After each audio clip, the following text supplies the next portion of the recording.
કેમ છો બાળમિત્રો? મજામાં ને? આજે અમે તમારા માટે એક મજેદાર વાર્તા લઈને આવ્યા છે, જેનું નામ છે પોપટ અને કાગડો. તો ચાલો હવે વાર્તા શરૂ કરીએ.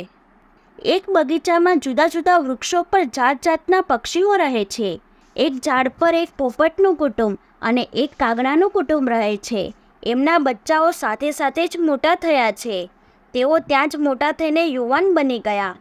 એક દિવસ પોપટે એની માને કહ્યું કે તે નજીકમાં આવેલા જંગલમાં કમાવા જવા માંગે છે. માને ચિંતા તો થઈ, પણ એણે પોપટને જંગલમાં જવા રજા આપી અને થોડા દિવસોમાં જ પાછા આવી જવા કહ્યું. પોપટ જંગલમાં જઈને એક તળાવ કિનારે આંબાના ઝાડ પર રહેવા લાગ્યો. એ ત્યાં મજાથી બેસતો, ઝૂલા ઝૂલતો અને કેરીઓ ખાતો. એક દિવસ એણે એના ગામના એક ભરવાડને જોયો, એટલે એણે એની માને સંદેશ આપવા વિચાર્યું. એણે ખૂબ જ નમ્રતાથી ભરવાડને વિનંતી કરી અને ગાવા લાગ્યો, ભાઈ ગાયના ગોવાળ, ભાઈ ગાયના ગોવાળ, મારી માને એટલું કહેજે, મારી માને તેટલું કહેજે. પોપટ ભૂખ્યો નથી, પોપટ તરસ્યો નથી. પોપટ આંબાની દાળ, પોપટ સરોવરની પાળ બેસી મજા કરે. ભરવાડે એને ખાતરી આપી કે તે ગામમાં જઈને એની માને એનો સંદેશો આપશે. પોપટ થોડા દિવસ જંગલમાં રહીને કેરીઓ અને મીઠા ફળો લઈને ઘરે આવ્યો.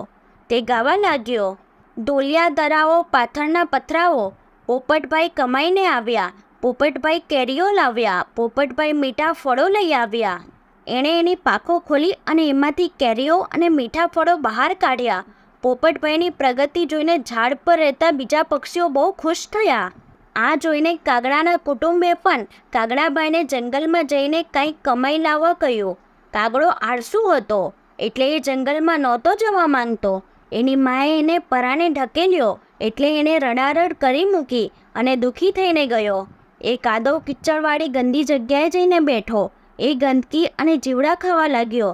એણે જ્યારે એના ગામના ભરવાડને જોયો, ત્યારે એની સામે બૂમો પાડીને હુકુમ આપતો હોય એમ બોલ્યો, એ ગોવાળિયા, એ ગોવાળિયા, મારી માને જઈને એટલું કહેજે, તેટલું કહેજે કે કાગડો ભૂખ્યો નથી, કાગડો તરસ્યો નથી. કાગડો કાદવમાં મજા કરે, કાગડો ગંદકીમાં મજા કરે. ભરવાડ કાગડાની ઉદ્ધતાઈ જોઈને ગુસ્સે થઈ ગયો. એણે કાગડાનો સંદેશો લઈ જવાની ના પાડી દીધી. થોડા દિવસ બાદ કાગડો કાદવ કીચડ અને ગંદકી લઈને ઘરે આવ્યો.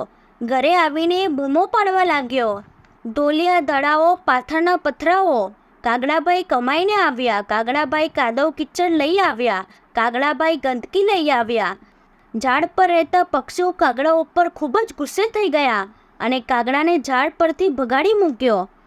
બાળમિત્રો, જો આપણે પોપટની જેમ સારા અને નમ્ર બનીએ તો લોકો આપણને પ્રેમ કરશે, પરંતુ જો આપણે કાગડાની જેમ ઉદ્ધત બનીએ તો લોકો આપણને પ્રેમ નહીં કરે. આ વિડીયોને લાઈક કરો, શેર કરો અને ચેનલને સબસ્ક્રાઈબ કરો.